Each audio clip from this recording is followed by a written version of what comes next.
14,600. Does it ring a bell to any one of you? May nakakaalam ba kung ano ang mga numero ito? Do you know what it is? Ito ay oras. 14,600 hours. Ito ang oras na iginugol natin for studying ng 6 na taon sa Lawis National High School.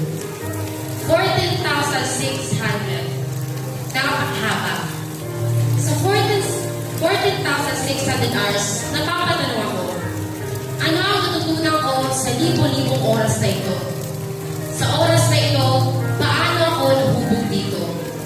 Sinong tao ang nabuo ko sa 14,600 hours? But for anything else, to our guest speaker, Mr. Jaira Alo, to the Division School Superintendent, Sir Jesse Ferrer, to Public Schools, the District Supervisor, or Colin Peñalosa, to the Panasa President, Dr. Raul Chepare, to Mr. Martin Cruz, to our school head, Engineer Wer Versa, dedicated parents, dedicated teachers, proud parents, my fellow graduates, ladies and gentlemen, good evening. Today, we gather here in celebration of our achievements, friendships, and the bright future that awaits us all. I stand before you today filled with gratitude for the countless opportunities and experiences we have shared on our journey to this moment. I am truly honored to stand before you today to express my deepest gratitude and share some thoughts. As we prepare to embark on the next chapter of our lives, I would like to reflect on 3 valuable lessons I have learned throughout our pursuit of education: failing, living, and giving. First, failing. As Mahatma Gandhi once said, our greatest glory is not in never falling, but in rising every time we fall. Failure is something that we inevitably face at some point in our lives. Hindi naman kasi pwede laging ito ang panalo. Minsan natatalo tayo, pero may minsan nananalo rin. We must realize that failure is an integral part of our life. Ikwento ko lang, ayaw ng RSPC qualifier ngayong taon.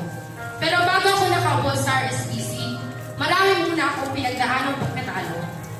Grade 5, sumali ako, natalo, hanggang district lang. Grade 6, nag-division, pero hanggang doon lang.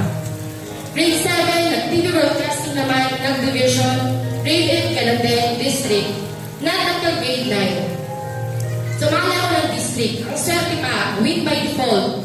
3 ako kunin sa division, 3 lang kaming copy leader ng Candelaria. Swerte, nanalo ng division. Sa division, sabi ko, kukontest lang ako. Wala nang isa na nagkakala na magkakaroon ako. Kahit ako, hindi ako naniwala sa sarili ko.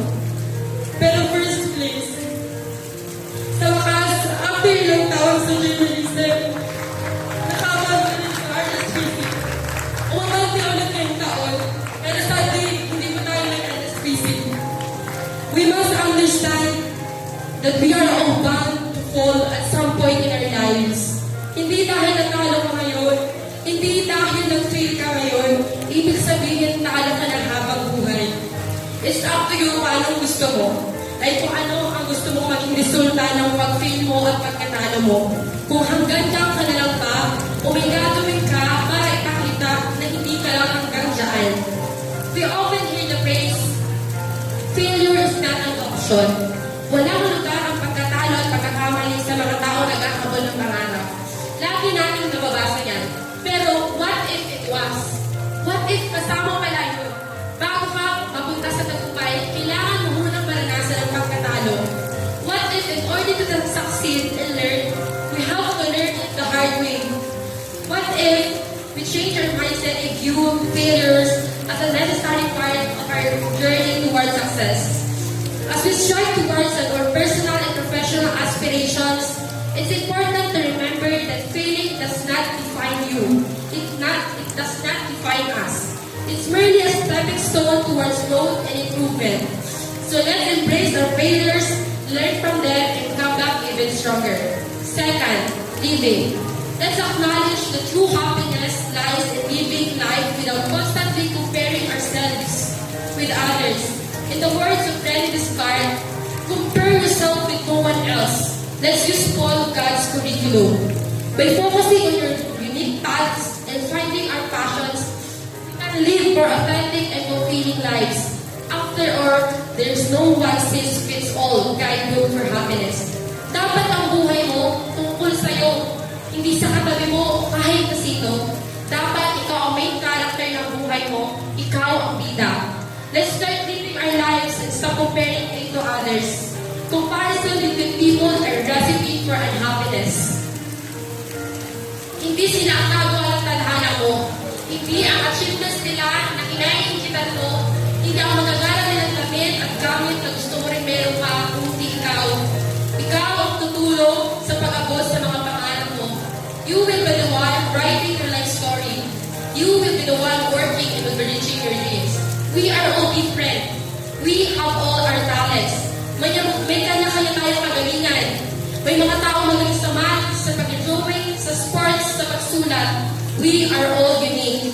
Mahirap umusan pag may nakabarang insecurity sa atin. Kung may bagahe tayong dala-dala dahil sa pagkumpara natin sa sarili sa iba. You remember this. You can be anything you want, but you can be everything.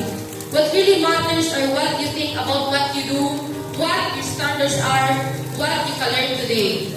We continue to wrap ourselves for joy and contentment by constantly comparing ourselves to others.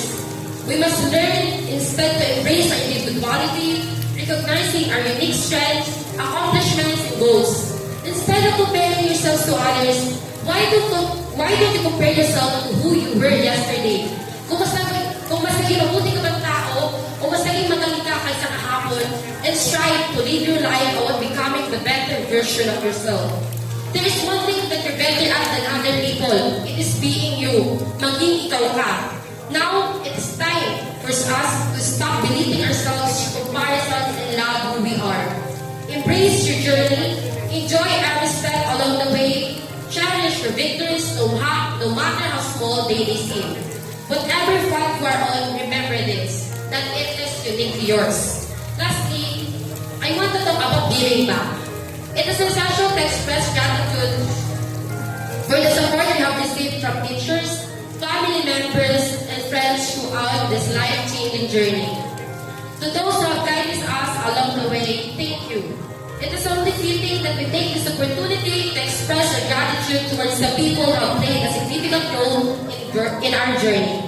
We are here, not solely because of our hard work and dedication, but also due to the unwavering support and guidance from those around us. Acknowledge your efforts.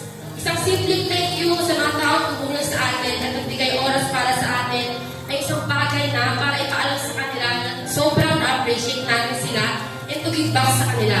A simple thank you goes a long way in making someone feel valued and appreciated. Do not hesitate to express your feelings of gratitude towards our teacher, friends, and family members who have stood by our side throughout these years. Sa kayo, thank you muna. Hindi ibig sabihin na to give back, kailangan magbigay na tayo ng pera kung ano pa. Sa ngayon, thank you muna at ipakita natin sa kanila lahat ng tinulong nila ay meron pa pupunta kang maganda. As we reach this milestone, on behalf of my fellow graduates, I would like to express my gratitude to everyone who helped, guided, motivated, and inspired us throughout our high school years. I am also taking this opportunity to thank the special people in my life who have made my achievements possible. To our school, mahal naming Lawis National High School, lako salamat sa pagiging tahanan namin na mahigit 6 na taon. Dito kami nahubog sa kung sino kami ngayon. Nakakilala kami ng mga taong malaking parte ng buhay at nagkaroon ng maraming karanasan na alam namin babaunin namin sa pagharap sa bagong kabanata ng aming buhay. Mahal namin Lawis National High School sa pag-abot namin ang pangarap namin. Isa rin sa aming pangarap ay bumalik sa paaralan na ito at magbahagi ng tulong sa mga Lawisians. Sa pag-alis namin dito, asahan nyo pa rin ang aming pagsuporta at babalik kami dito hindi bilang sa batang kailangan ng kalinga at kaalaman kung hindi kami ay magbibigay ng kalinga at tulong para sa paaralan. To our teachers, sa aming napakagwapong school head, Engineer Roel Marasa, thank you po sir for dedicating countless of hours to finding sponsors our school. Sinasalamin ng mga pagbabago at pag-unlad ng ating paaralan ang pagsumikap nyo para mabigyan ang Laotians ng isang maganda at maayos na paaralan. Sir, malaki ang pasasalamat namin mga Laotians sa ibinubuhos ng dedikasyon sa larangan ng pagkakabuyot ng edukasyon para sa mga kabataang Pilipino. Saludo kami sa inyo, sir. To our teachers, alam ko kung nahihirapan kami mga estudyante sa dami ng aming mga subjects, mas doble ang hirap nyo sa daan-daang estudyante inyong binabahagian ng kaalaman. And personally, I want to thank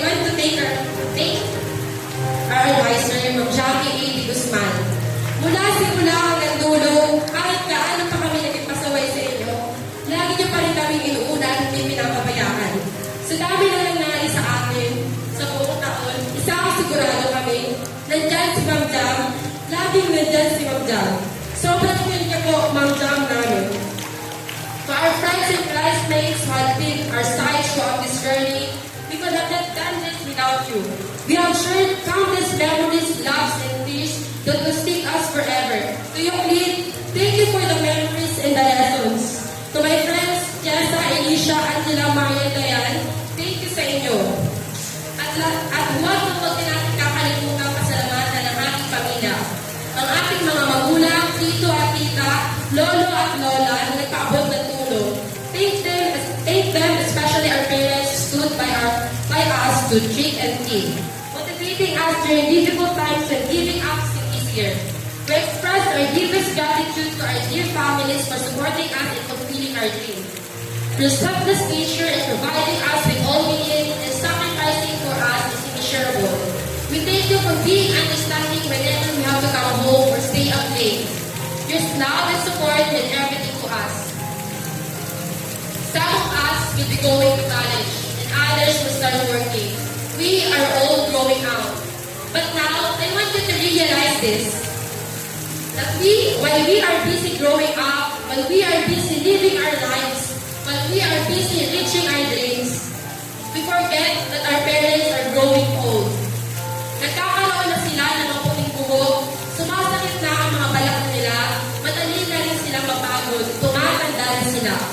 I hope that even we are busy studying, hanging out with friends and working, we will forget to have time with our parents because we can't predict what will happen.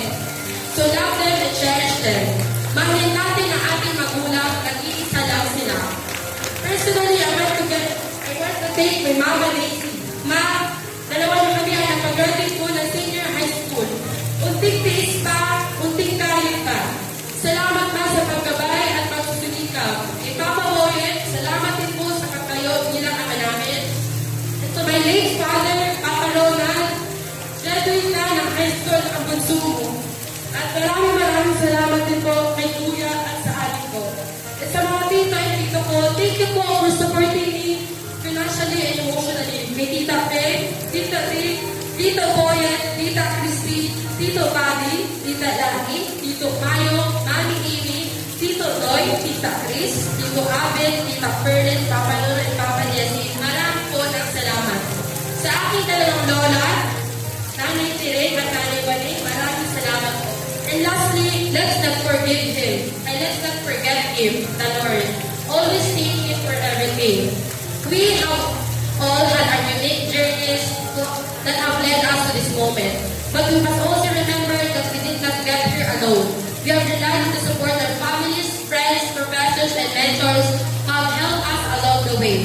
Their words of encouragement, guidance, and wisdom have been invaluable in enabling us to achieve our goals. As we move forward to the next phase of our lives, it is important that we continue to embody the spirit of gratitude and extend a hand to those around us who may need it. Let us not forget the lessons we have learned and the memories we have made during our time here. This graduation ceremony is a great manifestation of all our hard work, sweat, and tears invested in our education. Let us congratulate one another on overcoming those obstacles and making it thus far. 14,600 hours after 600 hours, graduates of batch 2022-2023, we made it. Congratulations to us and to all the people Sterling. Again, thank you.